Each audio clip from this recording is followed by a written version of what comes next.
Hello दोस्तों, मैं राहुल कुमार सिंह आप लोगों का आपके अपने channel the next level classes में स्वागत करता हूं। और आज का जो हमारा टॉपिक है वो है सोल्डरिंग। ठीक है, तो सोल्डरिंग में क्या होता है कि दो अलग अलग तारों को जब हम जोड़ते हैं एक साथ बिना किसी गांठ के या बिना किसी मरोड़े हुए, तो हम उसको सोल्डरिंग कहते हैं। ठीक है, तो आइए आज हम देखते हैं कि सोल्डरिंग में हम क्या क्या टॉपिक पढ़ेंगे जो कि बहुत बहुत इंपॉर्टेंट होगा आपके एग्जाम पॉइंट ऑफ व्यू से। तो चलिए स्टार्ट करते हैं सोल्डरिंग।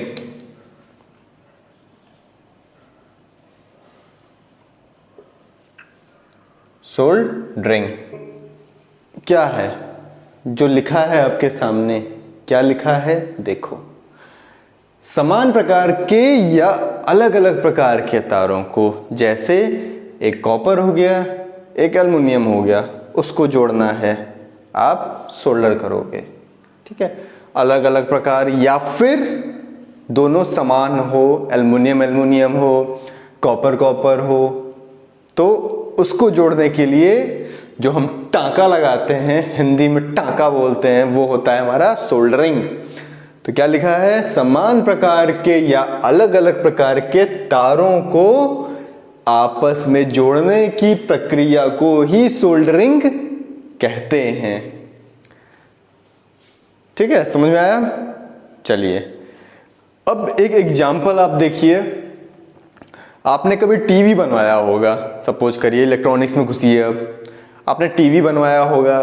टीवी में पीसीबी बोर्ड होता है, उसमें आपने कैपेसिटर देखा होगा, डायोड देखा होगा बिल्कुल। उसके प्लेट में नीचे सोल्डर करके उसको या तो निकाला जाता है या उसको लगाया जाता है। ठीक है, सिल्वर कलर का होता है, तो वो होता है सोल्डर। ठीक है, और नॉर्मल दो तार को भी जोड़ने के लिए हम सोल्डर करते हैं। ठीक है, अब सोल्डर क्या होता है देखो। यह एक मिश्रित धातु से बना होता है जिसका गलनांक बिंदु उस धातु से कम होता है। अब देखिए, ये एक मिश्रित धातु से बना होगा। आपने देखा होगा एक रोल टाइप का तार होता था, बहुत ही सॉफ्ट मुलायम, उसको हम सोल्डर आयरन पे लगाते थे, वो गलता था और वो पिघल करके तार पे गिरता था।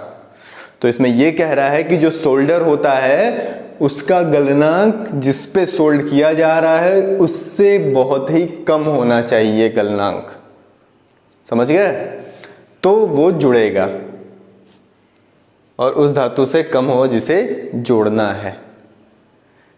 ठीक, चलिए अब आपको पता है, मैं बता देता हूं कि जो सोल्डर होता है वो दो तरह का होता है।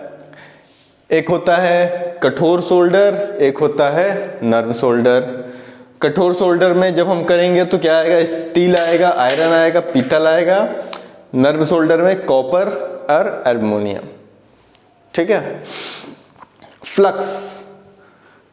अब यार ये वो वाला फ्लक्स नहीं है जो काटता है फ्लक्स, यहां पे वो फ्लक्स है जो तार पे ऑक्साइड जो लग जाता है उसको हटाने के काम में प्रयोग किया जाता है। आपने देखा होगा एक वो होता है क्रीम टाइप, जिसको लगा करके वहां पे उस सोल्डर में यूज किया जाता है। ठीक है, देखिए क्या होता है, तार या धातु से फ्लक्स की ऑक्साइड को हटाने के लिए जिस पेस्ट या द्रव्य का उपयोग करते हैं इसे फ्लक्स कहते हैं। समझ में आया? उसको लोग हल्का सा लगा करके उस पेस्ट को फिर सोल्डर करते हैं, तो उससे क्या होता है, ये सोल्डर को पिघलाने में मदद करेगा। जब वो लग जाता है तो जो सोल्डर जिसका गलनांक बहुत कम है उस तार से जिस पे जोड़ना है उसको ये पिघलाने में, उसको मेल्ट करने में मदद करेगा। और जो तार और धातु है उसको साफ भी रखेगा। ठीक है, कि उस पर दोबारा ऑक्साइड ना लगे। फिर अब देखिए यहां पे क्या हो गया कि जब हमें एल्युमिनियम को जोड़ना होगा तो वहां पे रेसिन का यूज करते हैं एज अ फ्लक्स। फ्लक्स भी अलग अलग तरह का होगा, रेसिन होगा। फिर अगर कास्ट आयरन हमें जोड़ना है तो अमोनियम क्लोराइड उसमें होगा। गन मेटल के लिए रेसिन या जिंक क्लोराइड का हम यूज करते हैं। समझ गए? ये बहुत ही छोटा चैप्टर है, ठीक है। ये मतलब इतना है। अब जैसे कि इसमें से क्वेश्चन कैसे बन जाएगा, अब देखिए इसमें क्वेश्चन पूछ सकता है कि स्टील, आयरन और पीतल किस सोल्डर में आते हैं, नर्म में कि कठोर में। तो पता होगा तो हमने सीधे कठोर लिखना है। कॉपर एल्युमिनियम का पता होगा तो नर्म सोल्डर लिखना है, ठीक है। ये सब पूछेगा कि फ्लक्स क्या होता है, तो फ्लक्स में हमारा जो द्रव्य होता है और पिघलाने के काम में आता है सोल्डर को। तो इस तरह के क्वेश्चंस बनेंगे।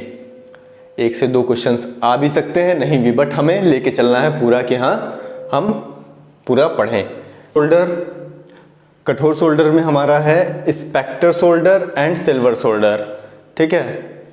हमने देखा था कि नर्म सोल्डर होता है, कठोर सोल्डर होता है। तो कठोर सोल्डर में spelter solder and silver solder, ठीक है। अब जो स्पेक्टर सोल्डर है ये क्या होता है, इसका जो मेल्टिंग पॉइंट होगा वो सिल्वर सोल्डर से ज़्यादा रखते हैं, ठीक है। मतलब बहुत जल्दी इससे पिघलेगा। तो अब इसका जो क्या बोल सकते हैं आप रेशियो है, तांबा का, जस्ता का और टिन का, ये किस किस वैल्यू में हो सकता है जो कि 100% देगा। तो स्पेक्टर सोल्डर में तांबा और जस्ता 50-50% भी हो सकता है, ठीक है। तांबा 60% तो जस्ता 40% भी, कुल मिला के 100%।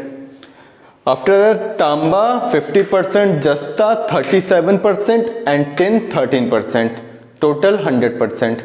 तो ये पूछ सकता है कि हाँ अगर तांबा 50% है, जस्ता 37% है, टिन 13% है, तो ये कौन सा सोल्डर है, कठोर है कि नर्म है, ठीक है। तो ये आपको ध्यान में रखना होगा। Plus silver solder. अब सिल्वर सोल्डर में क्या होता है, यह सोना और चांदी पर किया जाता है। जो सिल्वर सोल्डरिंग होता है, जब सोने या चांदी टूट जाता है तो उस पर जो सोल्डरिंग की जाती है वो होता है हमारा सिल्वर सोल्डर। तो इसका जो रेशियो होता है वो क्या क्या होता है, तांबा, ठीक है, तांबा में 33%, चांदी 67% होना चाहिए, ठीक है। सोना 70%, चांदी 10%, तांबा 20%, ठीक है। नेक्स्ट तांबा 20%, चांदी 70% और जस्ता 10%। तो ये जो रेशियो है इसको हमें दिमाग में रखना होगा, ठीक है, कि एग्जाम में भी इस तरह से पूछा जा सकता है कि अगर ये रेशियो है तो ये सिल्वर सोल्डर होगा कि स्पेक्टर सोल्डर होगा, और ये किस सोल्डर में आता है, कठोर सोल्डर में आएगा कि नर्म सोल्डर में, ठीक है। तो इतने क्वेश्चंस हमारे एग्जाम में बन सकते हैं। ग्रेट। अब चलिए नर्म सोल्डर देखते हैं कि नर्म सोल्डर क्या होता है। इसमें टिन और लिड के मिश्रण को यूज किया जाता है, इस्तेमाल किया जाता है, जो कि टिन 50% और लेड भी आपका 50% होता है, ठीक है। ये दोनों का जो रेशियो होगा वो जस्ट इक्वल होगा। अब अगर हम बात करें एल्युमिनियम को जोड़ने की, अगर एल्युमिनियम को हम जोड़ते हैं तो क्या होना चाहिए, इसका जो रेशियो होना चाहिए, टिन 70% होना चाहिए, जस्ता 25%, एल्युमिनियम 3% एंड फॉस्फोरस 2% के रेशियो में होना चाहिए, ठीक है। अब देखिए अगर आप कहें कि बेस्ट सॉफ्ट सोल्डर का रेशियो क्या होना चाहिए, अगर बेस्ट सॉफ्ट सोल्डर है तो उसका जो रेशियो होना चाहिए वो होना चाहिए 60 और 40 के रेशियो में। मतलब 60 हमारा टिन होना चाहिए और लेड हमारा 40% होना चाहिए। तो ये हमारा बेस्ट सॉफ्ट सोल्डर का रेशियो होगा, ठीक है। अब सोल्डरिंग करने के प्रकार कितने प्रकार के होते हैं, तो सोल्डरिंग करने के 2 प्रकार होते हैं। पहला जो हमारा होता है वो होता है इलेक्ट्रिक सोल्डरिंग आयरन मेथड, ठीक है। और जो सेकंड होता है वो होता है ब्लो लैंप मेथड, ठीक है।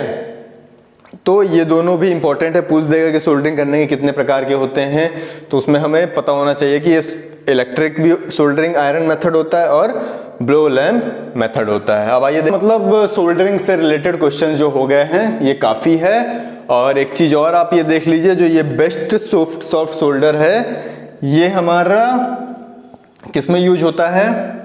या तो फिर टेप रिकॉर्डर, ठीक है, टीवी और इलेक्ट्रॉनिक्स गैजेट्स में इस सोल्डर का यूज होगा, हमारा जो ये होगा नर्म सोल्डर। ठीक है दोस्तों, तो सोल्डरिंग का चैप्टर मेरे ख्याल से इतना बहुत था, इतना फिनिश हो गया है। Thank you, have a nice day. फिर मिलेंगे, बाय बाय।